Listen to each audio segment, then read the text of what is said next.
vereador nas eleições que acontecem esse ano. Há muitos anos venho trabalhando nas áreas da cultura, no esporte, no social e também na educação.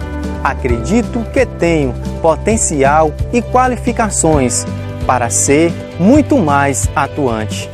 Sou pré-candidato, pois acredito que posso contribuir para o desenvolvimento de nossa cidade, sendo um representante dos interesses dos cidadãos, fiscalizando e criando projetos para tornar a nossa cidade um lugar ainda melhor.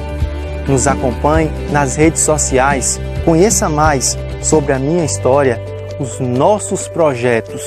Um grande abraço para você e toda a sua família. Fique com Deus.